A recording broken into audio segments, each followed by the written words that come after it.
Hey, Becca C. Smith here, and it is day 3 of Comic-Con. It is Saturday, and I'm in my new hotel, the Hyatt, which is amazing. Oh my god. Okay, I'm gonna show you the view, which, to be fair, the boats were probably a more pleasing looking view, but now I have the view of the convention center of Comic-Con, and that makes me so freaking happy. That is all of Comic-Con right there. I get to see it from above my hotel room. What's nice is that if I want to avoid the crowds or if I'm feeling a little overwhelmed, I can just walk back to my hotel and rest or get changed or take a shower or whatever I want to do. So for the next 2 days, I will be right next to the convention center, so that makes me very happy. But when I got here, there was an envelope waiting for me. I know what it is, but I have to open it. I'm gonna open it in front of you guys. I had to get a tripod. Okay, here we go. Oh my god.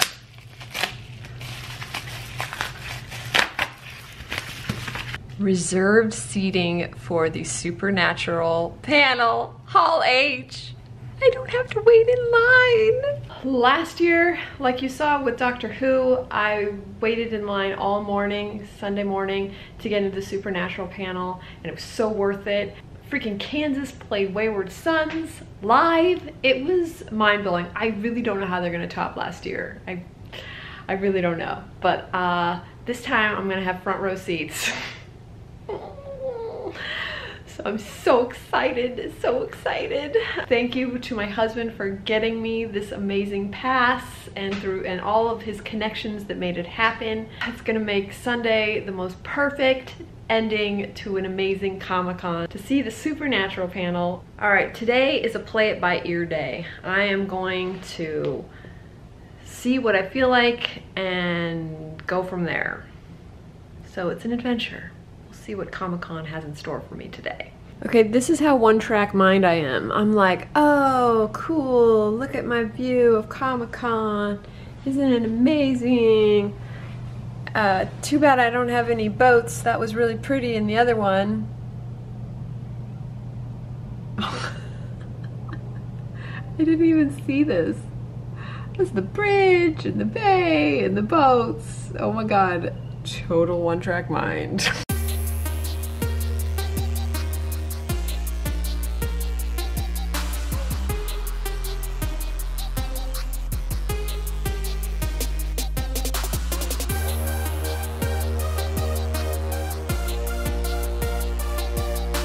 It is the last day of Comic-Con. I'm so excited because I'm going to the Supernatural panel. And the fact that I have awesome seats is amazing. I'm gonna go check out the Good Place line and see if I can get in. Maybe I can squeeze it in before I go. The odds aren't looking good though, because even from here I can tell there's a huge line. And I'm not sure when they open because the Supernatural panel's at 10:30, so I might not be able to go if the line's too long. The line's too long, it opens at 9, and I gotta be in my panel at Supernatural at 10, so no good place.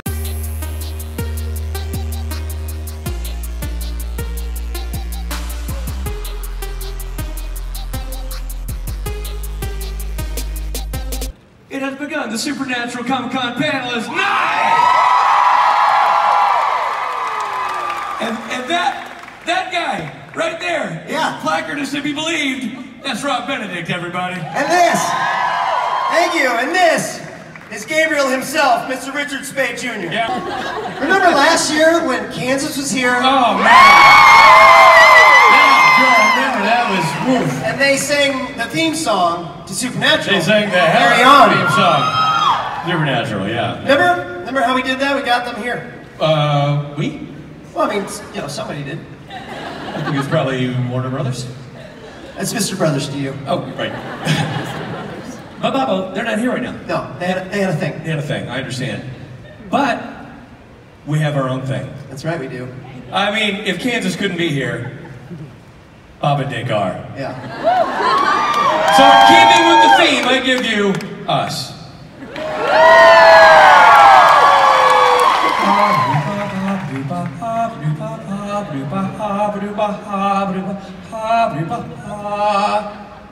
Close my eyes.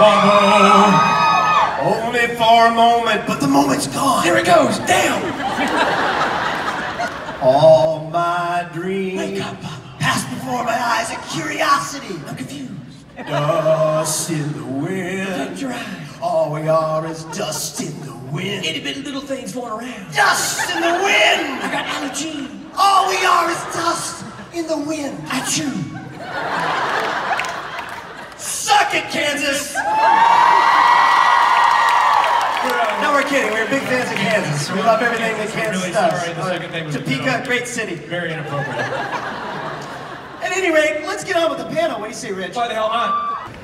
Cass is now kind of stepping into a more hunter role, it seems like. He's sort of more on the front lines in this struggle. How has that changed Cass's perspective and relationship with the boys in terms of the absence of Dean and now having to step into that position? I think that this is definitely a roll up his trench coat sleeves moment for Cass. Where he's...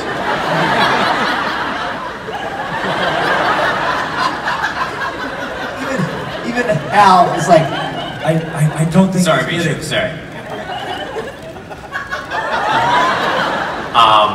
And he's also taking Jack under his wing a little bit because Jack is struggling with some of the same things that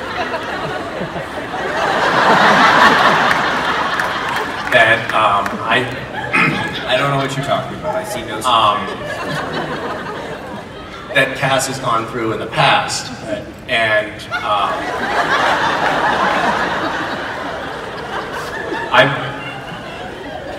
Can I ask you guys a question? Sorry, is that all right? Have at it. Yeah, for it. So you cast Alex on the show, and Alex looks exactly like me. And I was wondering, like, just better and younger. Well,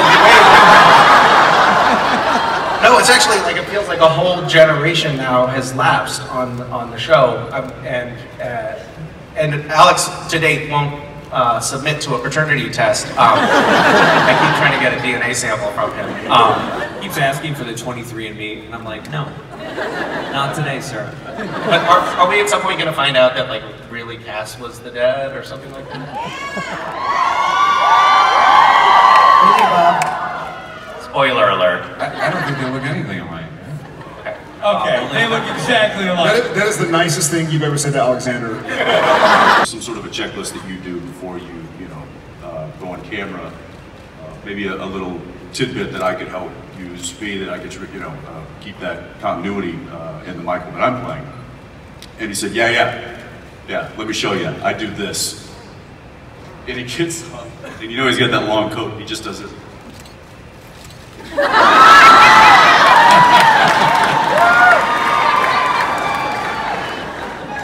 So that's it. So I've been nailing it ever since. We were talking about Alex and him being one of the most powerful creatures or things on the show, and now he's not. Generally, we get rid of those kind of omnipotent characters, and they don't really come back. And so I think it was a really nice way for the writers to find a way for Alex to stay on the show. I think it just speaks volumes to his performance, to Alex, and the skills that he possesses. Anyway, just food for thought. His youth, his sort of vibrant manner, his raw talent, obviously, things that would make the writers... don't get the wrong idea, he's still going to kick you in the balls, but... He clearly held, Alex as an individual, as a person, as an actor, as a performer, clearly holds some sort of powers where the writers cared about him enough to take away his proverbial powers. I agree with you, Justin. Yeah, those are all great points. Really good points. Solid arguments to be made. Anyway, this is where I actually even get in front of the writers. I can ask them that question, but we'll move on because we've got things to talk about. But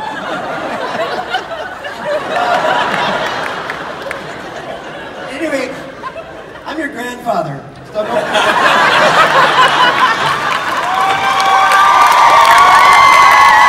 really think that it is about this fandom largely. There are so many factors that go into what has been successful about this show. I think it's everything that everyone's mentioned so far. But there are some unique ingredients that go into this particular dynamic, one of which is that the show has been on for so long that people who started watching the show 14 years ago have literally grown up with the show. We meet people who are, you know, just graduating from college, who were children when they started watching, and we were children when you started watching.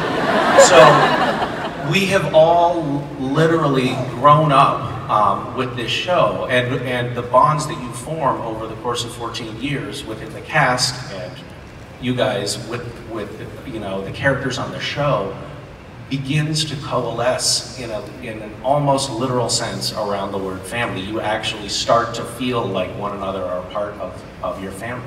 You guys, I mean, we have spent so much time together over the last decade, and like family, it's very challenging and emotionally draining, but it's also very real. We have forged real emotional bonds, and I think that the audience can't help but do the same with the characters on the show, and that's a really special thing that can only come about when you refuse to go off the air.